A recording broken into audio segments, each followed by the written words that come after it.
Editorial 48 do Jornal Fraternizar, edição 79, junho de 2012. Temos de mudar radicalmente de postura política. É o título. Temos de mudar radicalmente de postura política. Assumir de uma vez por todas e para todo sempre o nosso próprio viver na história. Deixarmos, por isso, de continuar a entregar a um estranho tamanha e decisiva responsabilidade política. E um estranho, em relação ao nosso viver na história, é sempre o poder, nas múltiplas formas em que ele tem subsistido através dos tempos. No início dos tempos racionais e durante muitos milhares de anos é o poder patriarcal, religioso, sacerdotal, autolegitimado pelo seu Deus ídolo, que ele próprio cria e impõe por todos os meios às populações como único Deus verdadeiro. Cada povo, o seu Deus, que com o apoio dele sonha conquistar, dominar e submeter os outros povos.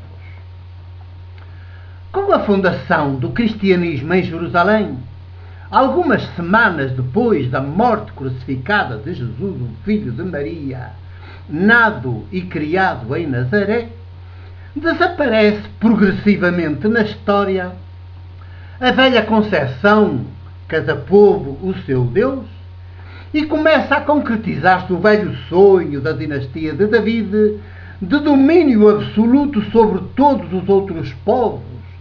Um só Deus, um só povo com muitos povos submetidos, um só Cristo mediador visualizado no Rei poder.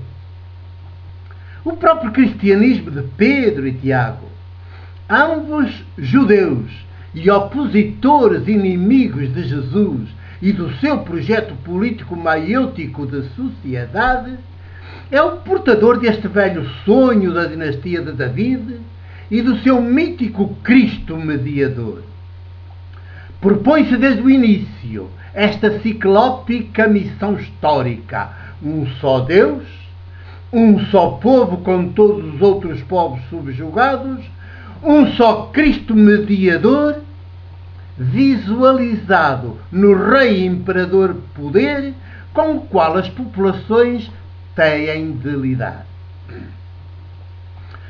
Durante quase 2000 anos, pelo menos no Ocidente, e lá onde o Ocidente conseguiu chegar e levar, através das chamadas descobertas e conquistas, e posteriormente através das missões, a sua fé cristã, o seu único Deus ídolo e o seu Cristo mediador, a sociedade torna-se massivamente cristã, quer dizer, educada, formatada, domesticada, dominada pelo poder religioso, sacerdotal e imperial, adoradora do seu único Deus ídolo, cujo mítico Cristo mediador se faz realidade histórica e bem visível no Papa de Roma, monarca absoluto e infalível, o único senhor e patrão urbi et orbi, quer dizer, na cidade e no planeta. Com a Revolução Francesa, a sociedade torna-se progressivamente secular e laica, ou ateia. E neste início do terceiro milénio, já com dimensão bem expressiva e tendência a tornar-se até massiva. Graças a ela, o poder político materializado no Estado autonomiza-se progressivamente do poder religioso sacerdotal, passa a ter vez e voz, embora nunca de modo suficientemente autónomo, como mostra à sociedade a nossa própria atualidade. As populações é que nunca chegam a ter vez nem voz. Cabe-lhes somente obedecer aos seus carrascos ou algozes, cristos mediadores, assistir às suas festas, aplaudir as suas decisões e financiar os seus requintados luxos. Ultimamente, é-lhes permitido, se não mesmo imposto, escolherem os seus carrascos ou algozes, nunca por nunca assumirem o seu próprio viver na história.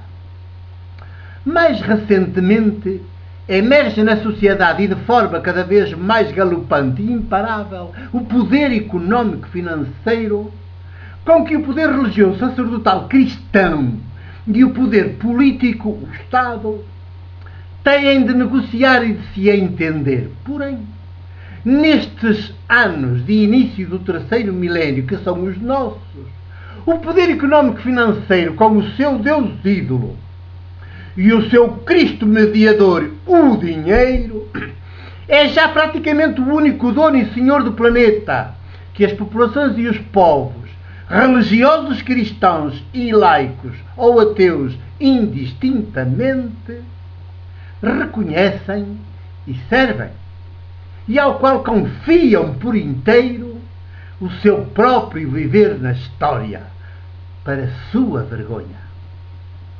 Em boa verdade, no início dos tempos racionais já é o poder económico-financeiro, com o seu Deus ídolo e o seu Cristo mediador, o dinheiro, o único dono e senhor do planeta. Simplesmente nesse então veste de religioso sacerdotal, e hoje veste de secular e laico ou ateu. E o próprio cristianismo, ao longo destes 2000 anos, mais não faz do que preparar o terreno, as mentes das populações e as mentes das elites que dominam as populações, e conduzir-nos a este inferno que hoje conhecemos, vivemos. A sua teologia, fortemente idolátrica, por isso sacrificialista, tem um Deus ídolo por objeto de fé e de estudo. O mesmo Deus ídolo do imperador Constantino. O seu credo diz textualmente: creio em Deus Pai Todo-Poderoso e em Jesus Cristo, seu único Filho, que está sentado à direita do Pai. É este Deus ídolo, mais o seu Cristo mediador, o Papa, que o cristianismo impõe às populações, lá onde quer que chegue, nem que seja a ferro e fogo. Numa mão, a cruz, na outra, a espada.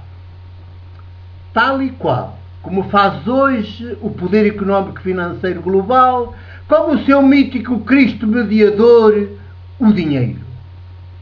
Que fazermos então? Ou deixamos as coisas correr como sempre temos feito, e nesse caso não nos podemos queixar? Ou se queremos verdadeiramente viver com dignidade humana na história, temos de mudar radicalmente de postura política. O que implica assumirmos de uma vez por todas e para todo sempre o nosso próprio viver na história. Jamais o confiarmos a um estranho. Hoje, o poder económico-financeiro com o seu mítico Cristo mediador, o dinheiro.